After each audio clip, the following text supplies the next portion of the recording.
Welcome to Backstage with Richard Ridge. We're back at the legendary Sardi's, and my guests are two of the stars of the Broadway juggernaut musical, Dear Evan Hansen. Please welcome Jennifer Laura Thompson and Michael Park.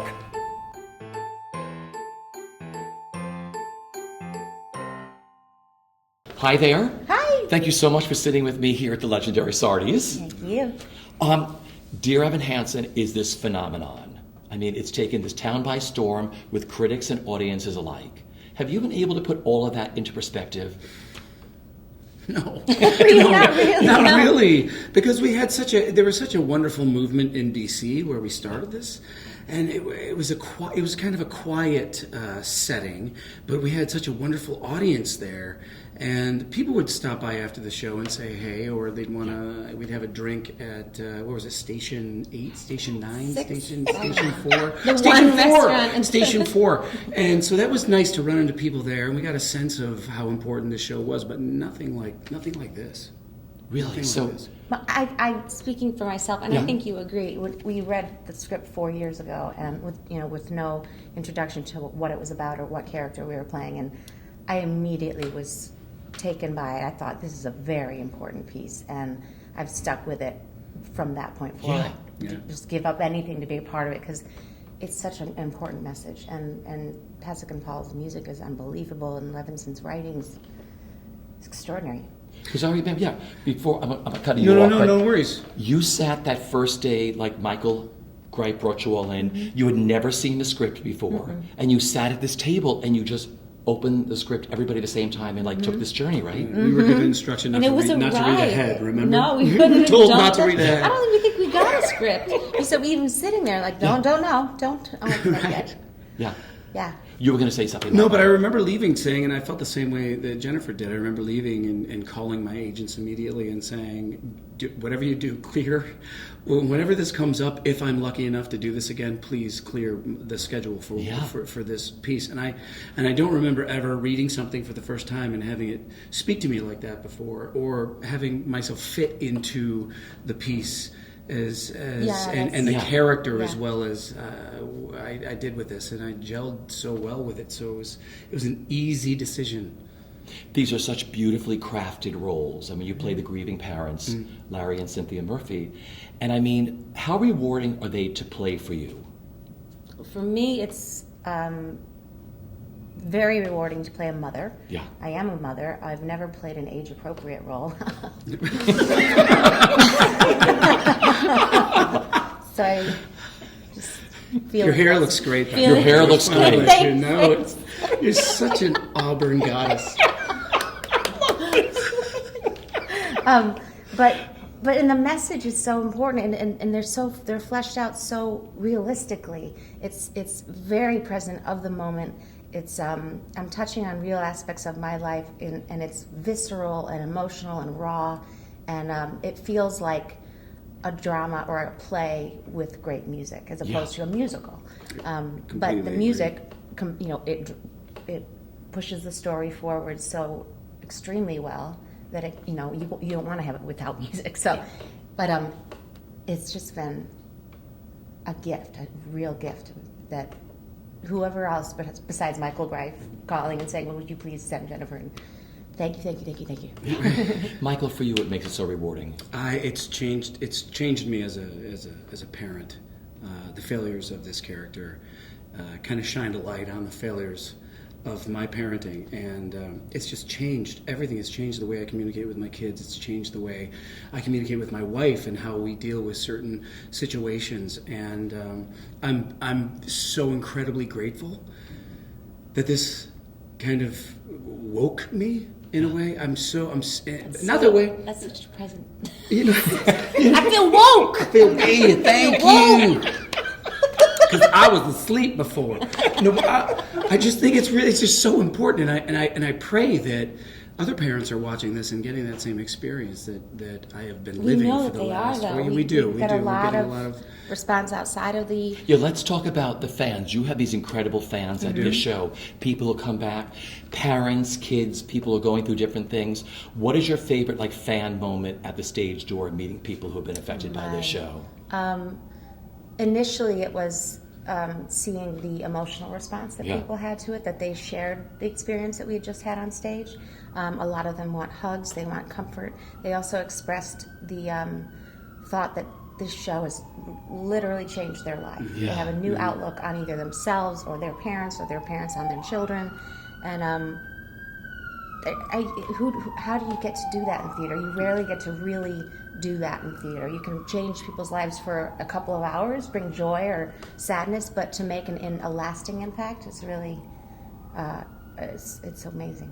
It's wonderful to be a part of something that is so relatable to so many people. And what I get a lot at the stage door is, you've made me want to call my father. You've made me want to reach out to my dad. I don't have the greatest relationship with my dad. It's a communication issue. Normally they are. But you've made me want to make a better relationship with my father, create a better relationship with my dad. I get a lot of questions about baseball gloves. Is that really how you break in a baseball glove? Stephen Levinson. Stephen Levinson wrote it. One of several ways, yes. But no, I say it all the time. I say it all the time that the best thing to get at the stage door is a parent behind one of these fansons, #fansons, that are mouthing or whispering, "Thank you, because it's a gift. It's a conversation on the way home. It's a way to open a relationship and a conversation and a dialogue. And I've never been a part of a show that has done that. Yeah, it's instilling confidence in young people who feel like outcasts, and that is so rewarding. And just today, many of us received this letter from a young woman who's a teacher for I think it's pre-K. On her door, it says, "Today is a good day, and here's why." And she has the class say, "Because I'm me, and that's enough." Yeah. And they start the day every day that way. That's so amazing. Is it great to start it so early? It's so amazing. It really is. Yeah. Well, let's go back to the beginning. Growing up, where did your love for performing begin? And what was that defining moment for you when you said, "I want to be an actor and try to make a living at this"? Oh, yeah. Wow, that's a long day right there. It was a long time ago. What about you? The 1970s. No, I always was a singer. My sister was a singer, and I was following in her footsteps, and we would sing together at home and play the piano. And I was always in the chorus, and then the pop ensemble, they called them in middle school, and and they had like a jazz group in high school. But that high school is where I was introduced to the musical. I'd never seen a live musical before that, other than I'd seen some on television, and I had always been a dancer as well. So I thought I never imagined combining these two things, and I had a crush on a guy who I knew was going to be in the cast. So I was like, I want to pass a lot. I'm going to pass a lot now. So my first show was Barnum. And I was just, was that the show? That was the show. And I was one of the ensemble members. Yeah. And then the next year I got the lead I got Adelaide in Guys and Dolls. And every year after I just fell in love with it. And what was that defining moment when you said, I want to try to make a living at this? Wow. After college, or it was before college, because University of Michigan had a budding program with a BFA in musical theater. At the time, it was I think about 4 or 5 years old, and I thought I'm going to audition for that, and if I get in, great. If not, I'll transfer to architecture, whatever. And they gave me early acceptance. I don't think I would have been accepted today. It's so competitive. Yeah, it's like these kids coming out of there. It's extraordinary. But Pasek and Paul being... Yeah, and so once I got into college, it was a conservatory-like experience. I just fell in love with the whole genre. Because they teach you everything there.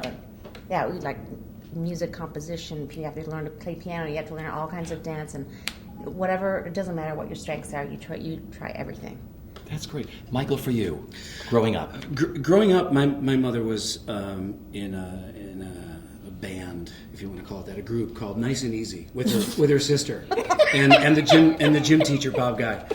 And the joke was which one was nice and which one was easy. That was the joke. How dare you? My mother's a saint on earth. I met her. She's beautiful. She's a saint. How dare you? It just sounds really bad. Right. So I remember singing I Write the Songs at the Colonial Inn when I was when I was in 4th grade. Barry Manilow, of course, everyone's a Manilow fan. Yeah. And everyone's a closet Manilow fan. Just admit it. Yes, right. Thank you very much. And I remember Miss Howard, my 4th grade teacher, allowing me to sing in front of the class. But I was so nervous singing in front of the class that she, those pull down maps. I would sing either out the window, not looking at the class, or behind the pull down map because I was nervous, but I wanted to sing. And wait.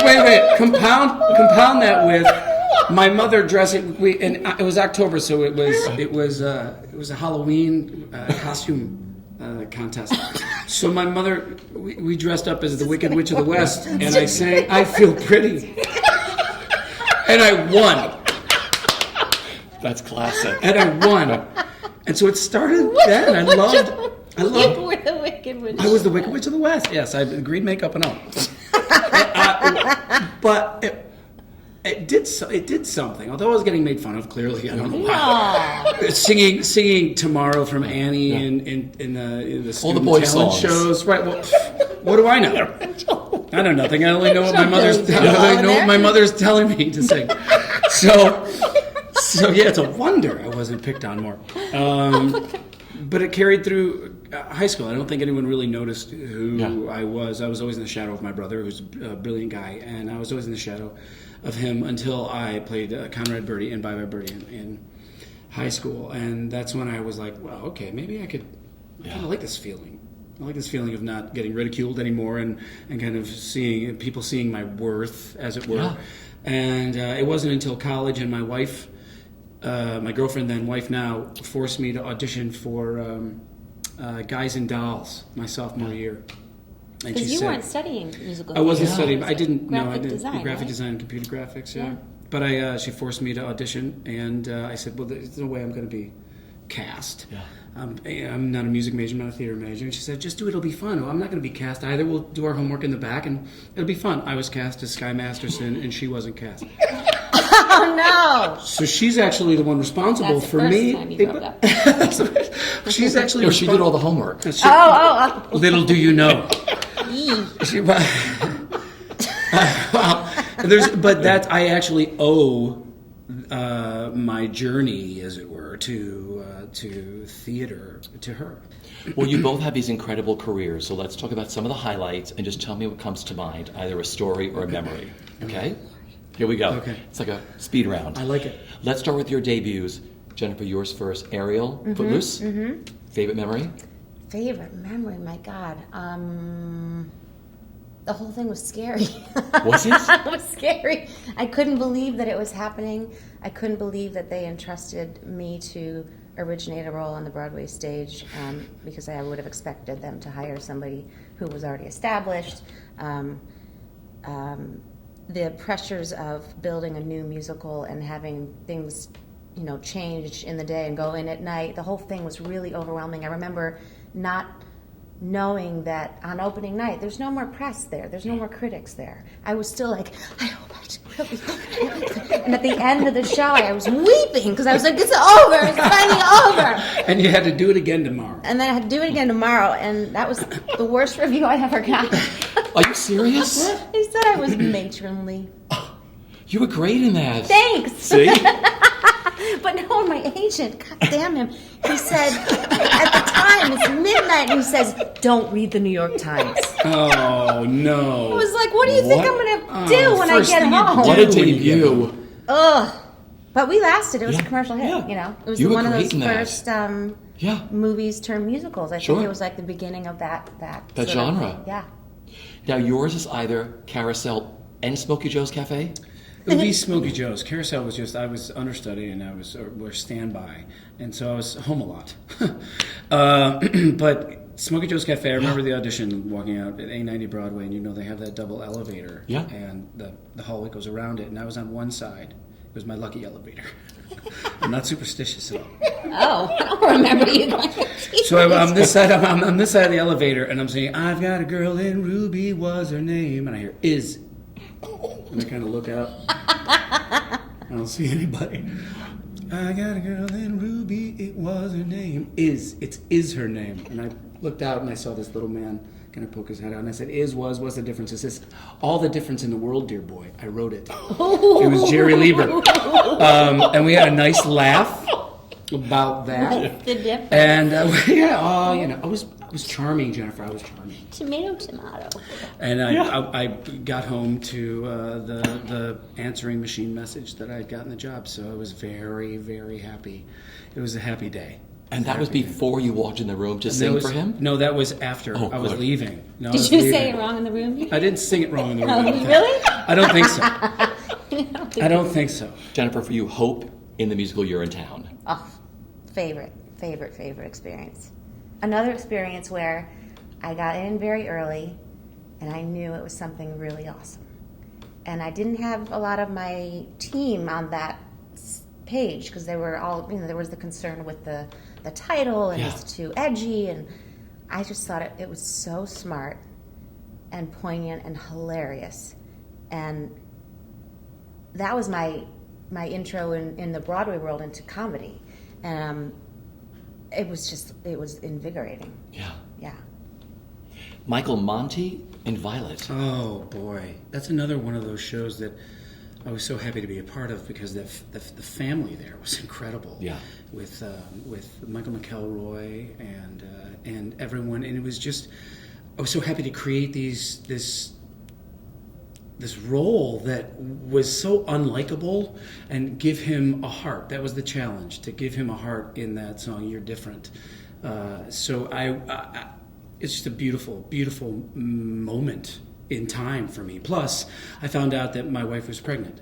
And so that, again, added to that special time in my life. Jennifer, Glinda in that other phenomenon known as Wicked. Yeah, that was amazing and horrifying at the same time because I wasn't pregnant. I had a 6-month-old at home who I was still nursing. So to take on that size of a role while I was giving every ounce of my energy to my infant and getting no sleep was terrifying.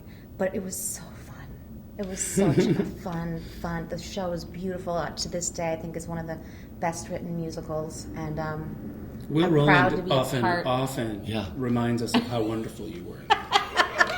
He loved you as He's Glenn. like, He really is. he has good taste. It was so. I'm so proud to be a part of that legacy. Yeah. Because you were the first after Christian, right? Yeah. Yeah, and my story about that in regards to replacing, putting my feet into her tiny shoes. Were exactly very big shoes to fit, but they had to carve the bubble. They had this, the ornate bubble that should come. They all this decorative metal, etching, and they had to cut it all out because I was so big compared to her. There's the bubble and then a little head bubble. Just for you. Yeah, right. Right, just like... Michael Lucky in Little Me my with Martin Short. Goodness, that was a fun time. That was talk about a lesson in comedy. Yeah. Watching those guys change characters and clothes so fast was impressive. And Brooks Ashmanskas, Michael my McGraw, Lord. and Martin Short on the same stage. Incredible. I remember I had to do a striptease for Faith, and I remember doing this striptease. Doesn't and I sound had like this something bounding. you'd be good at. I would not be good at anything. So I had to do this bounding leaps across the stage, and I remember one night I just bought it. I'm supposed to be sexy, Jim. I bought it, and I got right back up, and I'm not a dancer. Boom, boom. I just continued the dance. You I made finished it the work. dance. Kevin Costner was at the show that night, and afterwards I met him, and he shook my hand and goes, "That was very brave." That's what I remember from Little Me. Diana in Lend Me a Tenor. Talk about comedy. Yeah. I mean, that's the easiest role I've ever done. Really? She's on stage, I think, a solid 30 minutes out of the entire show. And there was a very long gap at intermission where I once fell asleep and the dresser came. She knocked on the door and I said, "Just wake me up when it's Act 2." And she's like, "Honey, it's Act 2." Like, oh, Jesus. But loads of fun. What a cast. Yeah. What a great, great time. When it ended, it was just like a morning set in. It was like, oh. Yeah. Michael, Mr. Bratt in How to Succeed. Oh boy, what a! I was so lucky that Rob Ashford. We did an encores, Yeah. Bloomer Girl. I'm so glad he remembered me when I walked in that room. Now I remember calling my agent and saying, "I'm the youngest guy here. Are you sure I'm in the right place?" And I'm so glad I didn't, because I was going to leave. It's like, they're never going to hire me. I'm younger by 10 years. So I was going to leave, and I'm so glad I stayed, because Rob was like, "I'm so glad you're back." It was after As the World Turns shut its doors, and it was my first venture back into Broadway. Thank God Rob was there to pick me up, because I'd done a number of things with him after that. But, but walking in, and I was really super nervous that it was going to be Daniel Radcliffe and John Larroquette involved. So walking into the first day of rehearsal, first day of school, coming right back into a show like this. I'd never been in a show with a huge star, besides, of course, Martin, but it's been 10 years since that had happened. And I remember it was just a wonderful atmosphere. And Daniel Radcliffe came and had Thanksgiving with us at our house that year. He makes that up. Yeah. He says it all I the was time. really but kind of it's cool. not I mean, true. I was It's the not true. coolest dad ever to have Harry Potter in my house, while Deathly Hallows was being advertised on television. I remember Kathleen and Christopher sitting there watching television with Daniel. Deathly Hallows comes up, and they both did this slow take to. He's in. And I remember Christopher just. Coming past. I remember Christopher saying, "Is that weird?" So that was great, and some of my lifelong friends from that show, Nick Jonas, who's a lovely, lovely guy. I know, it's crazy. Kevin Covert, You know who I'm these friends guys, and Nick Mayo. These guys are just they're a fixture. They're a fixture in my life, and I'm grateful. I know that when you were in Arena Stage, you guys became really, really close. So what did you all do together, on your days off or whatever, doing Dear Evan Hansen? It was great because we were in this little enclave, the southwest quarter, and there's 2 restaurants. We had a pool on our roof, and barbecues outside. We barbecued almost every night. Yeah. He was always making something delicious, and we would have these Murphy family outings. We decided one We day. went to the Lincoln Memorial one day. Remember, we went to Lincoln Memorial. We took pictures. Right. It was great. And there was. We made a couple Connor. of We made tourists Connor leave the asked- picture. It was couple of post tourists. Connor's death. A couple of tourists asked him for a photo, and he thought they wanted it of him. And he's like, "Yeah, I'll take a photo." Oh, sure. He said, No, you take it off. With a better story. Reality check. We went hiking in, what's the name of the park? I have no idea. Oh, no, A it giant was. park in DC, and the trails are long, and it's hot and dry as hell.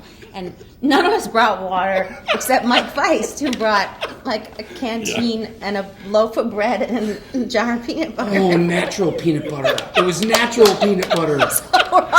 We're sweating and sitting on a log, exhausted. and we're trying to eat the peanut butter, which you can't swallow because it's so dry. If you could sum up the best part of the experience of being in that phenomenal show, Dear Evan Hansen, what is it for each of you? Ooh. It's a big one. Yeah, it's a big one. One of my favorite experiences was the second stage, where we'd gone all the way up, and then they asked us to I cut was at second Oh, stage. you weren't at second stage. I'm so sorry. I'll bring that up. Who was? John Dawson. My John good friend, Dawson, lovely friend very John fine Dawson. actor. Who's in war paint now. Yeah.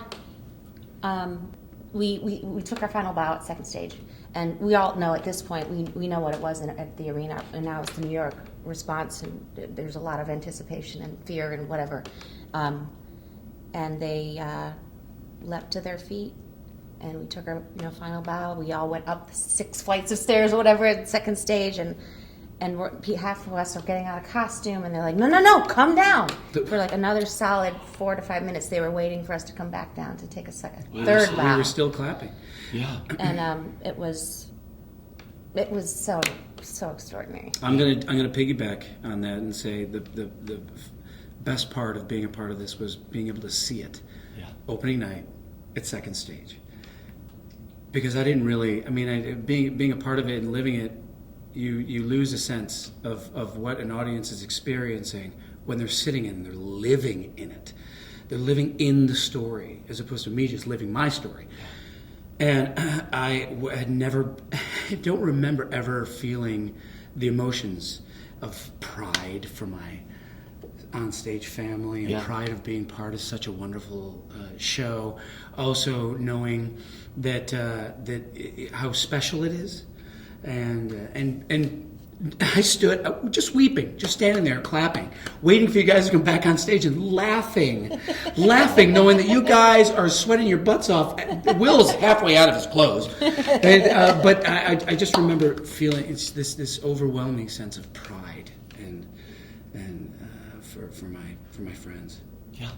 My final question is, what is the best bit of advice that you've been given, either personally or professionally, that you live by? My mother says the same thing to me every single time I audition for something. She just says, I know you can do it, knock 'em dead, go get 'em. It's just a simple, but I hear her voice in my head all the time. You can do it, I know you can do it. And that's just, it's a simple thing, but she's been saying that my whole life. Yeah. So. That's great. Michael, for There you. are two things, one professionally and one in life. It's just that it costs absolutely nothing to be nice. It costs nothing to be nice, not one bit, but it costs so much to do the opposite. And the other one is, I remember doing a storyline on As the World Turns, and I had amnesia. Laugh, don't you laugh. I had amnesia, and I was You struggling with literally this. Well, not Michael, but the character did. Oh. So I was wondering, how do I attack this? How am I going to wrestle with this storyline? I have no experience with this whatsoever. And I remember going to the late Benjamin Hendrickson and saying, Ben, I got a major problem. And I explained my plight, and he said, just make everything logical. Just make every decision a logical decision. You can't go wrong. And I went, wow, I don't know what that means. That night I go home, and it just dawned on me that I knew exactly what he meant. Yeah. And by did that he simple, that simple bit of advice, and you can carry that through with every obstacle you have in any role you have, is that make your choices as logical as you possibly can. Yeah. So. Great advice. I have known you two since your debuts, which is really exciting to watch what's happened to your careers. It's been a real honor sitting with you two today. And we haven't gotten any older, the three of us. We haven't, have we? You look great. I'm going to change my hair color too, should I? Everyone's doing it. Everyone's doing it. Even when the dark